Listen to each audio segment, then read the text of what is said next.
Good day, good day, good day, good day, good day, wonderful people. Really excited to be here to discuss a very interesting case study that I think will give us a perspective that maybe some of us have thought about. Maybe this is a perspective that we are aware of or are thinking about currently. Of course, if you're watching this on today, many of us have went out there to, participate in the elections. And, I think that this is an opportunity for us to utilize this time when we are identifying the leaders that we want to place in certain seats that are going to make or be a part of or within rooms and make those decisions that impact counties, states, nations.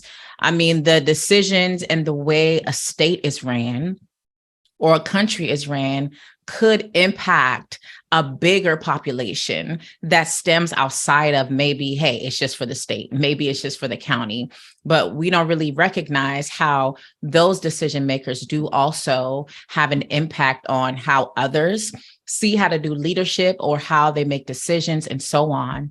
So I have a very interesting case study because I really want to look at the perspective of a leader's choice.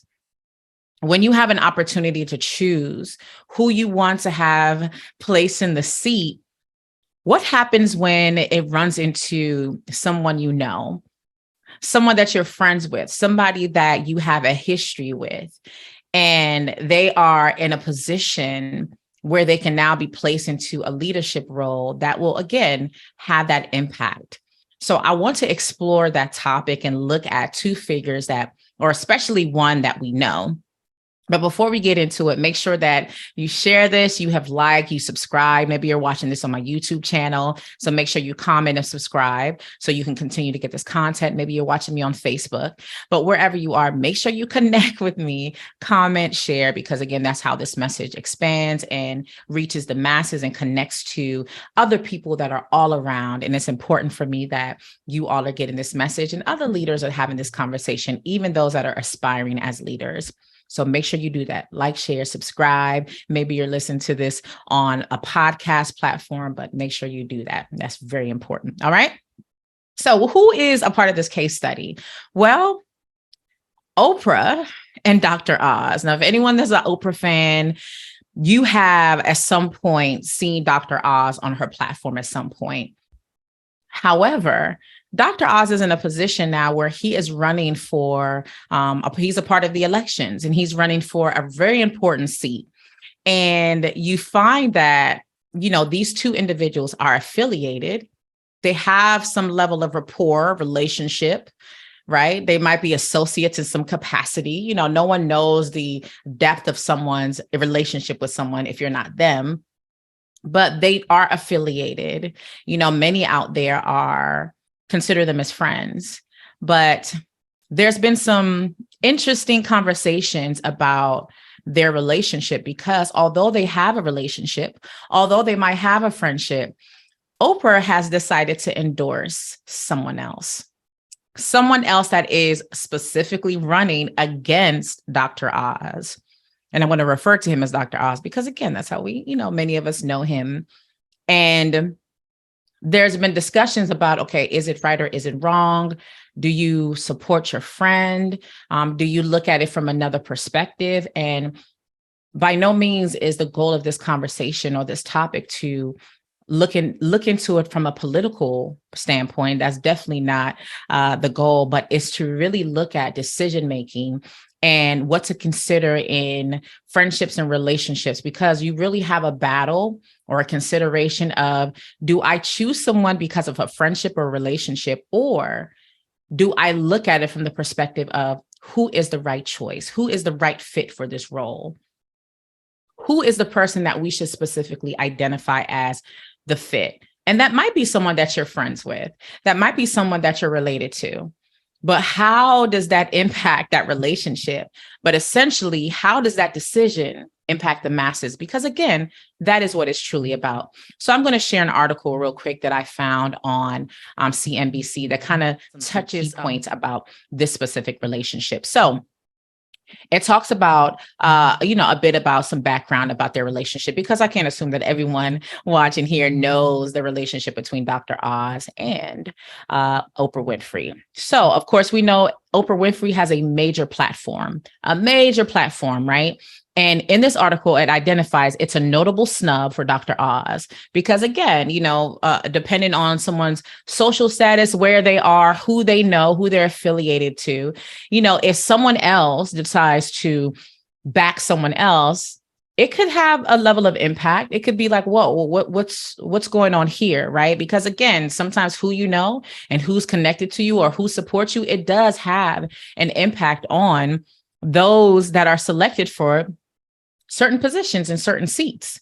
So it says here that, it's a notable snub for Oz, a former talk show host backed by former President Donald Trump. Again, this is just a part of the process of voting. This is a part of the decisions that are made in leadership roles. You'll have individuals who will endorse and back other individuals. So now it goes into, the background between Oprah and Dr. Oz. So it says, he's backed by former President Donald Trump, who became a celebrity doctor and a household name largely through the association with Winfrey. Herself a talk show superstar and media titan, Winfrey was the first guest on Oz's early 2000 show, Second Opinion, and she invited Oz on the Oprah Winfrey Show regularly for years. Her company launched the Dr. Oz Show, which ran for 13 seasons and ended in January. So you see this extensive, long relationship. You see that someone opened the door or expanded the door, right? Or the reach of someone because of that relationship, right? So 13 seasons, that is a lengthy time. That's a lengthy time that relationship has occurred, right? Or has been occurring. But as it continues, but Winfrey endorsed Fetterman, along with the slate of other Democrats in high-profile Senate races during the virtual Get Out the Vote event Thursday evening. And she's noted to say, I will tell you all this, if I lived in Pennsylvania, I would already have casted my votes essentially for John Fetterman. So again, the goal of this conversation isn't to talk about politics, but it's to highlight the history of two leaders. Somebody that had a relationship with someone, aka Oprah, had a relationship with Dr. Oz. He was already, a doctor doing things within his industry. And again, putting someone on a platform such as that could really, again, benefit them. I mean, you have Dr. Oz has done amazing things because of that door that was open and those opportunities. But now, again, you have a friend, an associate that is running for an office, and that friend chooses, or that associate chooses to back someone else, right? So I want to go down and highlight some of the things that they stated that Winfrey stated, right? Oprah Winfrey. They stated that she mentioned, so there are clear choices out there and some dynamic candidates who are working to represent the values. This is what we're talking about. The values that we hold dear, the values of inclusion, the values of compassion and community that so many of us share. She continues to say, Oprah Winfrey, so use your discernment, which seems to be missing in a lot of our country today. Use your discernment and choose wisely for the democracy of our country. So again, we definitely see, some other pieces within this conversation. However, again, this is a conversation about a leader's choice. And again, we're all leaders. We're leaders within the home. We're self-leaders. We definitely have an opportunity. And depending on the level of influence you have, and of course, Oprah has a lot of influence and Dr. Oz has influence in his own right as well. And how that influence can also impact and influence others to make a certain decision. But again, we have to choose wisely as leaders. We have to consider who our choices are, why we make the choices we make, and how it's going to benefit the masses. So I want to have a conversation and a dialogue and really discuss and kind of expand the conversation about the different things that we have to consider when we are making choices and who's going to sit in seats that are also going to have an impact.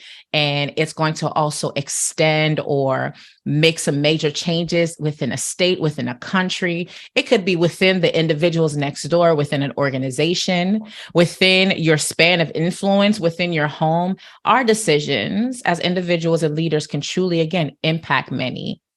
So it's so important that we think about these different things that we see leaders face on a regular basis when it comes to friendships, relationships, and family dynamics. So one of the things I want to highlight is, again, is it truly about who you know? Is it about who you know? And is that the right choice? Or is it solely about the right choice? Because regardless of who I know, they are going to have influence, impact in that seat, in that position. And it's going to be highly important that you choose effectively. So I want to break these down because even learning and getting an understanding of these terms that we use, it was so fascinating. So we're going to start off with looking at favoritism. So what is favoritism? It's favoring a person not because he or she is doing the best job, but rather because of some extraneous feature, membership in a favorite group, personal likes and dislikes, et cetera, et cetera. Favoritism can be demonstrated in hiring, honoring, or awarding contracts, and so on. So favoritism kind of extends to favoring a person, right? And you can see it, right? You can see it in multiple capacities. If you're hiring someone, maybe awards, accolades, opportunities, that's where favoritism lies. So leaders, let me ask you something. Have you ever experienced or had to check yourself about favoritism? I have. Because again, when you're working at an organization or for a team, or even as a leader in the home, you never want to show favoritism. Or maybe some individuals aren't aware that they're showing that, right? But you might have someone within your workplace. You might have some, connection that you have with your child. You might have something that just stands out about an individual. So you all connect. And you might not even realize that when opportunities come up, you're giving it to them. They're getting all the awards. But for some of us who do become aware, we try to really balance that because we know how favoritism can impact how individuals see you, your decision making. And again, people can ask, do they have favoritism over them? Can I ever do anything right? Will they ever choose me? And again, if you're seeing skills and abilities that someone is exuding, are you doing what's necessary to impart that wisdom and support others in building up that skill in that area? Are you? And those are the things we have to think about, because again, it's sometimes we favor individuals for a numerous amount of reasons.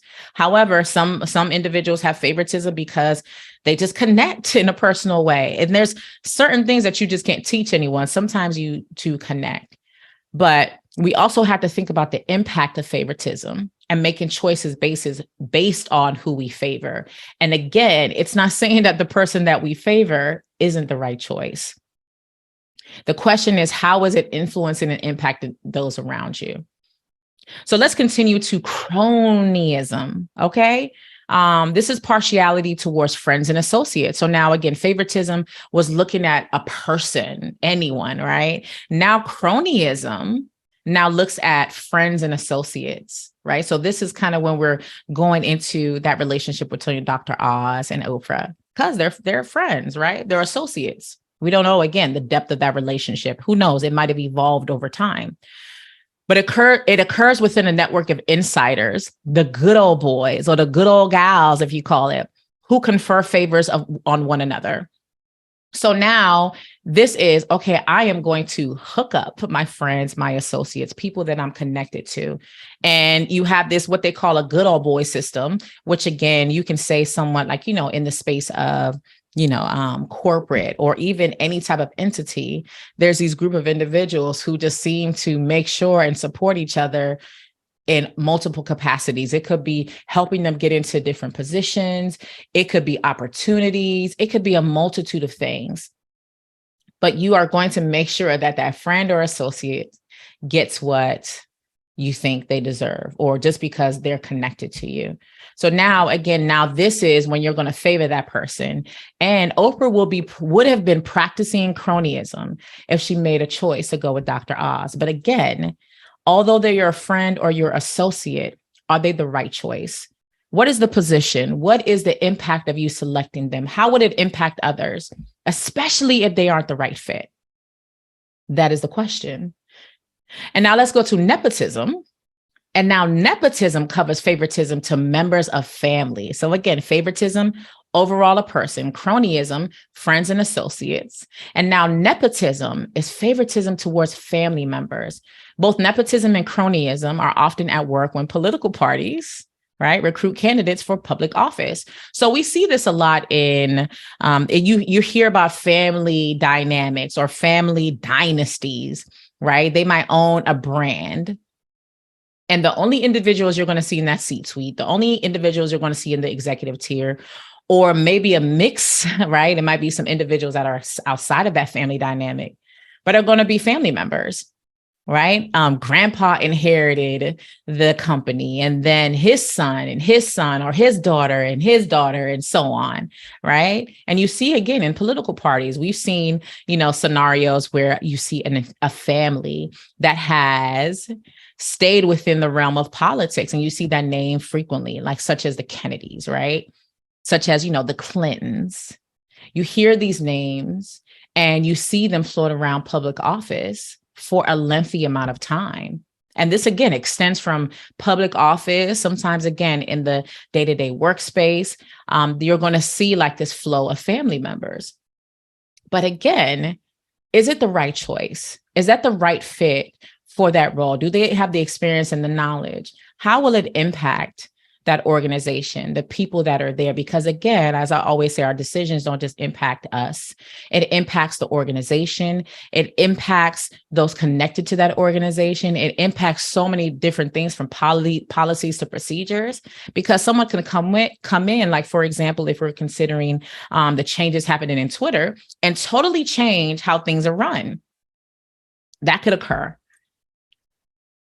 So even in the selling and buying of your company, even if, again, it has nothing to do with favoritism, cronyism, or nepotism, who you choose and who sits in that seat could cause division or bring people together. It could break down DEIB, diversity, equity, inclusion, and belongingness, right? And belonging. Or it could add to it.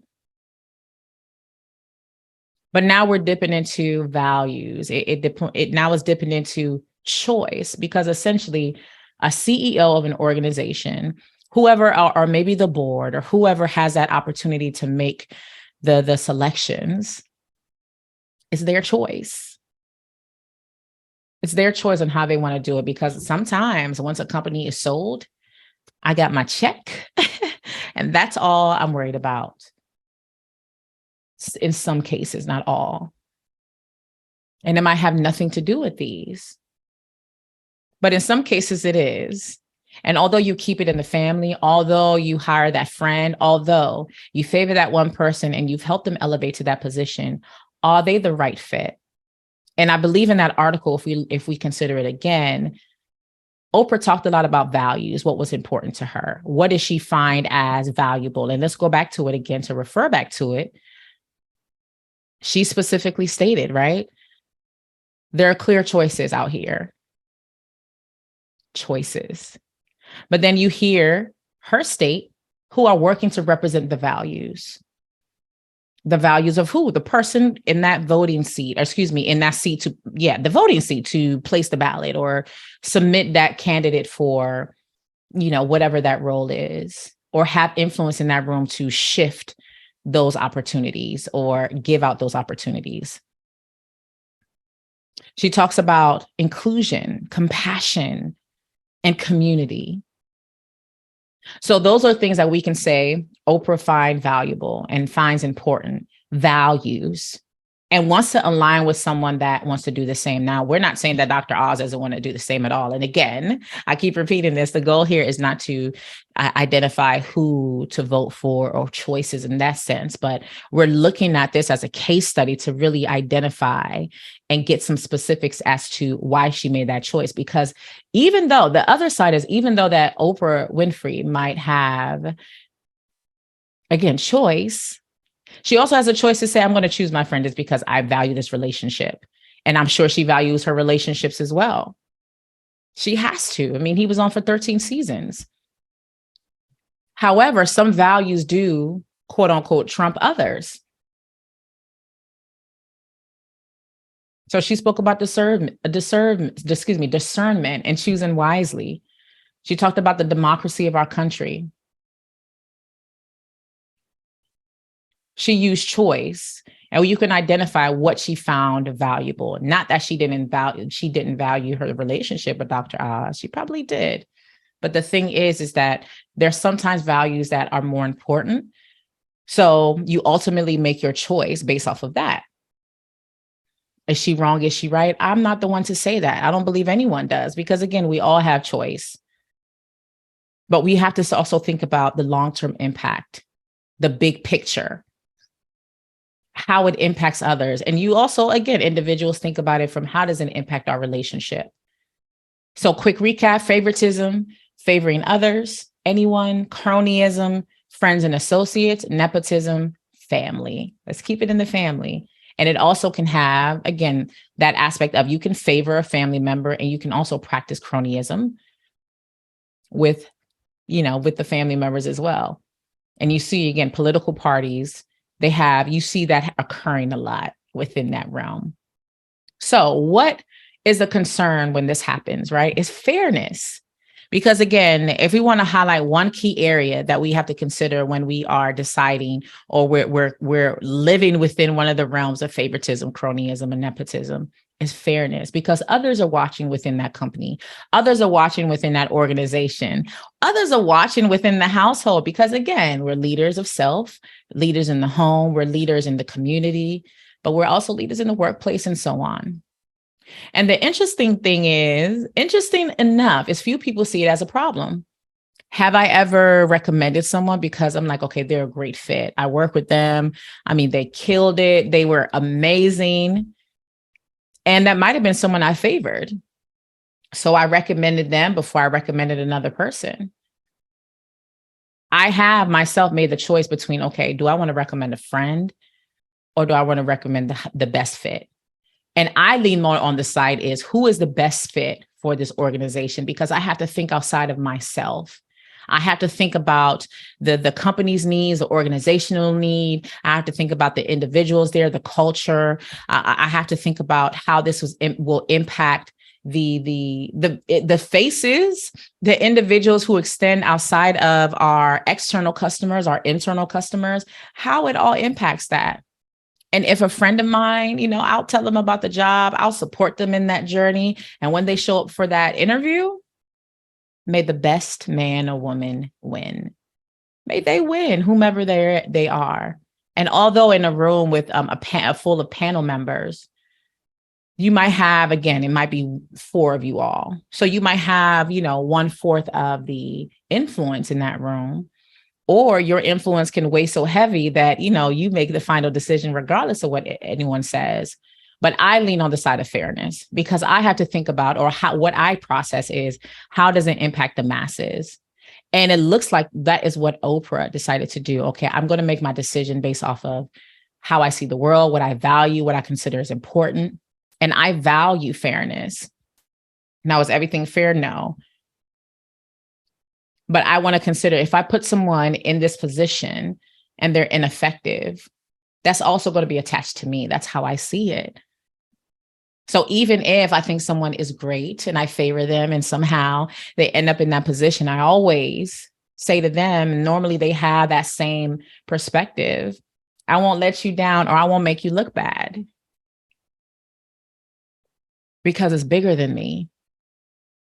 Yes, this is my family member. I love and adore them. Yes, this is an associate of mine that I've known throughout my years in life. Yes, this is somebody that I favor and I just enjoyed working next to, or we're connected in some type of way within another outside organization. However, how does it impact the big picture of the people, processes, 10 years from now, 5 years from now?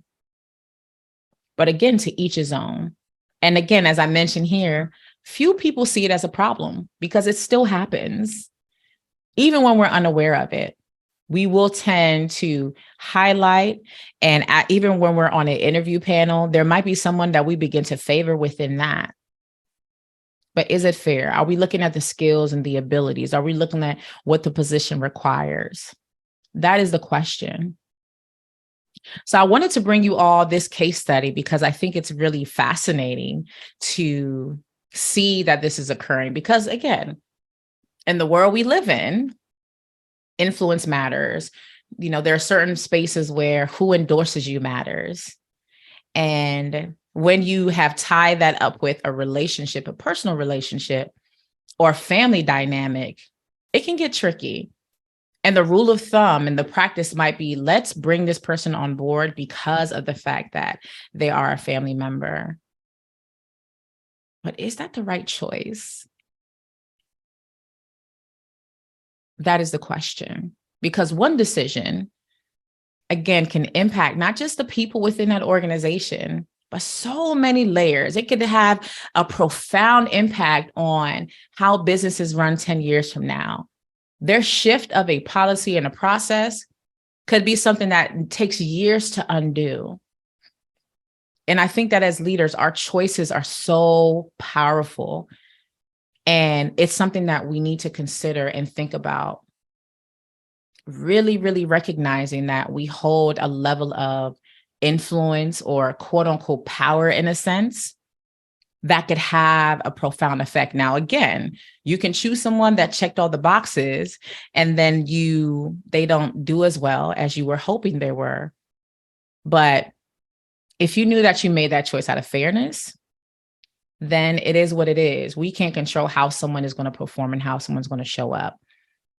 But essentially, as I mentioned, while few people might not consider it an issue or consider that as a problem, what problems will it lead to if we are just choosing blindly, in a sense, solely because of a relationship or favoritism? So just something to think about, something to process, something to really just be aware of, because it's the reality. We might run into a situation where we have to make a choice such as that. And regardless of what you choose, it's going to be based off of your value and how you see the future of that space in that place or that relationship that you're considering. But just consider fairness, consider those that are attached to the decisions that you're making. All right.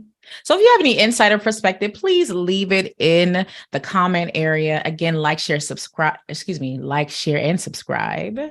If you found any benefit from this message, or just do it so you can get some more awesome content that you get weekly. But I appreciate you tuning in as always, and make sure you share this. And if you need any support, any training and development, any coaching in the area of organizational leadership and development, right? Make sure you reach out to me. You can go to my website, aishathomas.org, or follow me on all social media platforms at Miss Aisha Thomas, or you can watch this on my YouTube channel, which I've been able to change my handle, but it's also at Miss Aisha Thomas. So think about everything that you heard today. Make sure you apply it. And remember, individuals don't typically quit the organization. They typically quit the leader. And that's why you need leadership development, or maybe organizational development.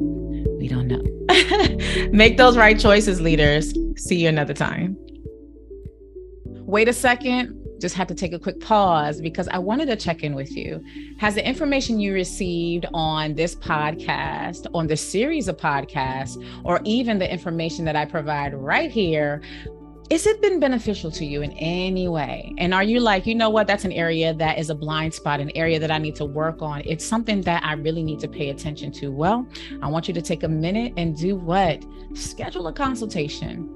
Let's get you to that next level, because as leaders, the more growth and development that we invest within ourselves, it reaps benefits within our teams, within our organization, and ultimately is going to support that big mission that we have. Because remember, like I always say, individuals don't typically quit the organization. They typically quit the leader. They typically quit the culture.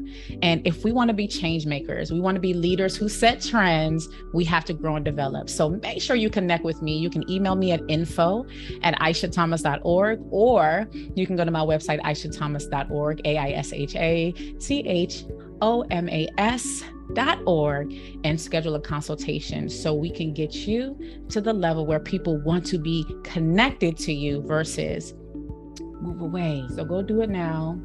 Don't wait any longer. Schedule that consultation now. Talk to you soon.